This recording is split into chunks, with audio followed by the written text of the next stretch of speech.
Praise the Lord. എല്ലാവർക്കും എൻ്റെ പ്രഭാത വന്ദനം. ഇന്ന് വചന ചിന്തയ്ക്ക് ആധാരമായി നമുക്കൊരു വാക്യം വായിക്കാം. യാക്കോബിൻ്റെ ലേഖനം 5-ാം അധ്യായം 13-ാം വാക്യം. നിങ്ങളിൽ കഷ്ടമനുഭവിക്കുന്നവൻ പ്രാർത്ഥിക്കട്ടെ, സുഖം അനുഭവിക്കുന്നവർ പാട്ടുപാടട്ടെ. സ്തോത്രം. യാക്കോബിൻ്റെ ലേഖനം നാം പഠിക്കുമ്പോൾ പറയുകയല്ല, പ്രവൃത്തി പദത്തിലേക്ക് എത്തിച്ച കാര്യങ്ങളാണ് യാക്കോബ് തൻ്റെ ലേഖനത്തിൽ കൂടെ വളരെ വ്യക്തമായി നമ്മെ പഠിപ്പിക്കുന്നത്. ലോകത്തിൻ്റെ പല ഭാഗങ്ങളിൽ ചിതറിക്കിടക്കുന്നവർക്കു വേണ്ടിയുള്ള പ്രായോഗിക നിർദ്ദേശങ്ങളുടെ ഒരു സമാഹാരമാണ് യാക്കോബിൻ്റെ ലേഖനത്തിൽ അടങ്ങിയിരിക്കുന്നത്. ക്രിസ്തീയ മതാചാരങ്ങളിൽ വിശ്വാസത്തോടു കൂടിയുള്ള പ്രവൃത്തിയുടെ പ്രാധാന്യം ഈ ലേഖനത്തിൽ ഊന്നി പറഞ്ഞിരിക്കുന്നതായി കാണാം. സ്തോത്രം. ഈ യാക്കോബിൻ്റെ ലേഖനം 5-ാം അധ്യായത്തിൽ നമുക്ക് വളരെ വ്യക്തമായി മനസ്സിലാക്കുവാൻ കഴിയുന്നത്, പ്രാർത്ഥനയിൽ നാം ഉത്സാഹികളായി മാറണം. പലപ്പോഴും നമ്മുടെ ജീവിതത്തിൽ നാം എങ്ങനെയാണ് പ്രാർത്ഥിക്കുന്നത്? സ്തോത്രം. ദൈനംദിന ജീവിതത്തിൽ നമുക്ക് ആരോഗ്യം തന്ന, ബലം തന്ന, ആയുസ്സു തന്ന, ഇത്രത്തോളം നമ്മെ കൊണ്ടുവന്ന ദൈവത്തിൻ്റെ സന്നിധിയിൽ നാം മുട്ടുമടക്കി പ്രാർത്ഥിക്കുന്നവരായി തീരണം. ഈ ബൈബിൾ പഠിക്കുമ്പോൾ ദൈവഭക്തന്മാർ എവിടെയൊക്കെ പ്രാർത്ഥിച്ചുവോ അവിടെ ദൈവപ്രവൃത്തി വെളിപ്പെട്ടതായി കാണാം. ഒത്തിരി അനുഭവങ്ങളിൽ കൂടെ നമ്മെ ബൈബിളിൽ ചില അധ്യായങ്ങൾ, പുസ്തകങ്ങൾ നമ്മെ പഠിപ്പിക്കുന്നതായി കാണാം. വളരെ വ്യക്തമായി നമുക്ക് മനസ്സിലാക്കുവാൻ കഴിയുന്നു. എന്നെ കേൾക്കുന്ന ദൈവത്തിൻ്റെ പൈതലെ, ഈ നൂറ്റാണ്ടിൽ ആർക്കൊക്കെ ദൈവസന്നിധിയിൽ നിൽക്കുവാൻ സാധിക്കും? ആർക്കൊക്കെ ദൈവസന്നിധിയിൽ പ്രാർത്ഥിക്കുവാൻ സാധിക്കും? പലപ്പോഴും നാം ചിന്തിക്കും, ദൈവമേ, ഞാൻ ഒത്തിരി പ്രാർത്ഥിച്ചു, എന്നിട്ട് ലഭിക്കുന്നില്ല. സ്തോത്രം. ഒരു ക്രമീകൃതമായിട്ടുള്ളൊരു പ്രാർത്ഥന ഇല്ലെങ്കിൽ നമ്മുടെ ജീവിതത്തിൽ ദൈവപ്രവൃത്തി വെളിപ്പെടത്തില്ല. വ്യവസ്ഥയില്ലാത്ത പ്രാർത്ഥന കർത്താവ് കേൾക്കത്തില്ല. എന്തും ഏതും ചെയ്തു കൂട്ടി നമ്മുടെ ജീവിതത്തിൽ പല സ്വഭാവങ്ങൾ അടിഞ്ഞുകൂടുമ്പോൾ അത് മാറ്റുവാനുള്ളത് മാറ്റിക്കളയാതെ കർത്താവിൻ്റെ സന്നിധിയിൽ അടുത്തു വരുമ്പോൾ അത് പ്രാർത്ഥനയ്ക്ക് തടസ്സം തന്നെയാണ്. ഹല്ലേലൂയ. നേരോടെ നടക്കുന്നവർക്ക് ഒരു നന്മയും മുടക്കാത്ത ദൈവത്തിൻ്റെ വലിയ സാന്നിധ്യത്താൽ നമ്മെ നിറയ്ക്കണമെങ്കിൽ ന്യായപ്രമാണം വിട്ട് വലത്തോട്ടോ ഇടത്തോട്ടോ നീങ്ങുവാൻ പാടില്ല. കർത്താവിൻ്റെ വചനം സത്യവചനമാണ്, മാറിപ്പോകാത്ത വചനമാണ്, അണ്ണാക്കിന് മാധുര്യമേറിയ ദൈവത്തിൻ്റെ വചനമാണ്, ദൈവശ്വസനീയമായ ദൈവത്തിൻ്റെ വചനമാണ്.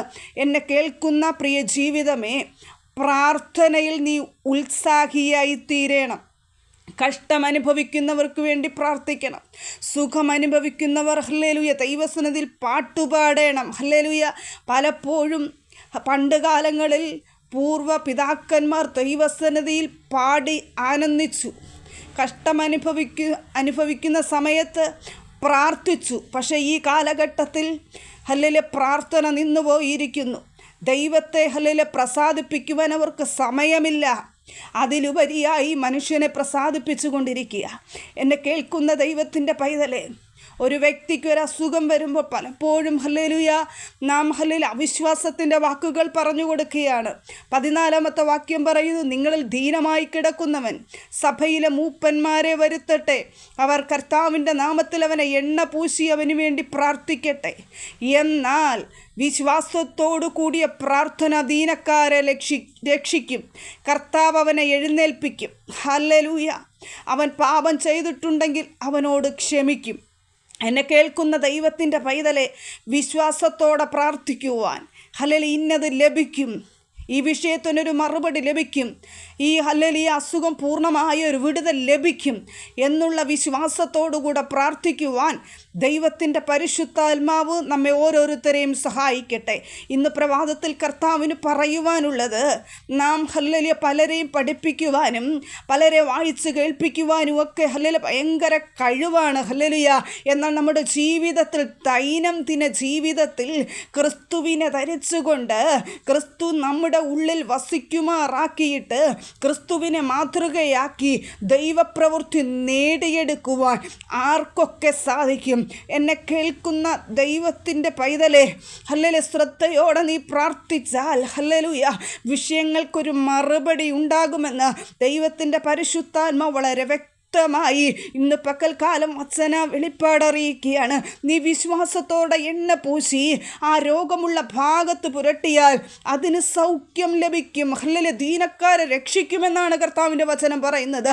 ഇന്ന് പകൽക്കാലം എന്നെ കേൾക്കുന്ന ദൈവത്തിൻ്റെ പൈതലേ, പലപ്പോഴായി ഹല്ലേലൂയ ശരീരത്തിൽ അനുഭവിക്കുന്ന ആ വേദനയുടെ മധ്യേ വിശ്വാസത്തോടെ നീ പ്രാർത്ഥിച്ചിരി എണ്ണ പൂശുമ്പോൾ പൂർണ്ണമായൊരു സൗഖ്യം ഇന്ന് പകൽക്കാലം നിൻ്റെ ശരീരത്തിൽ വ്യാപരിക്കുക. എന്നെ കേൾക്കുന്ന ദൈവത്തിൻ്റെ പൈതലേ, ഹല്ലേലൂയ ചുരുക്കത്തിൽ പറഞ്ഞാൽ കർത്താവിൻ്റെ വചനം പറയുന്നു, ഹല്ലേലൂയ പ്രാർത്ഥനയിൽ ഉത്സാഹിയായി തീരണം.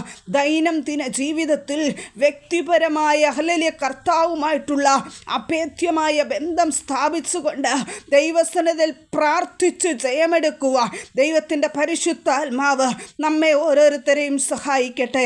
എന്നെ കേൾക്കുന്ന ദൈവത്തിൻ്റെ പൈതലേ, ആർക്കൊക്കെയാണ് പ്രാർത്ഥിക്കുവാൻ സാധിക്കാത്തത്? ഹല്ലേലൂയ ഇന്നു തന്നെ തീരുമാനമെടുത്ത് പ്രാക്ടിക്കലായിട്ട് യാക്കോബ് തൻ്റെ ലേഖനത്തിൽ പ്രായോഗികമായിട്ടുള്ള കാര്യങ്ങൾ പറഞ്ഞിരിക്കുന്നത് പോലെ നമ്മുടെ ജീവിതത്തിൽ ആർക്കൊക്കെ പ്രായോഗികമായത് കൊണ്ടുവരുവാൻ സാധിക്കും? ഹല്ലേലൂയ. എന്നാൽ നമ്മുടെ വിഷയങ്ങൾക്ക് പൂർണ്ണമായൊരു ദൈവപ്രവൃത്തി കാണുവാൻ ദൈവത്തിൻ്റെ പരിശുദ്ധാത്മാവ് സഹായിക്കും. 17-ാം വാക്യത്തിൽ ഏലിയാവിനെ കുറിച്ച് പറയുന്നു. ഏലിയാവ് നമുക്ക് സമസ്വഭാവമുള്ള മനുഷ്യനായിരുന്നു. മഴ പെയ്യാതിരിക്കേണ്ടതിന് ഹല്ലേലൂയ അവൻ പ്രാർത്ഥനയിൽ അപേക്ഷിച്ചപ്പോൾ 3 സംവത്സരവും 6 മാസവും ദേശത്തു മഴ പെയ്തില്ല. അവൻ വീണ്ടും പ്രാർത്ഥിച്ചപ്പോൾ ആകാശത്തു നിന്ന് മഴയും പെയ്തു, ഭൂമിയിൽ ധാന്യം വിളഞ്ഞു. എന്നെ കേൾക്കുന്ന ദൈവത്തിൻ്റെ പൈതലേ, ഏലിയാവ് നമുക്ക് സമസ്വഭാവമുള്ള വ്യക്തിയാണ്. ഹല്ലേലൂയ.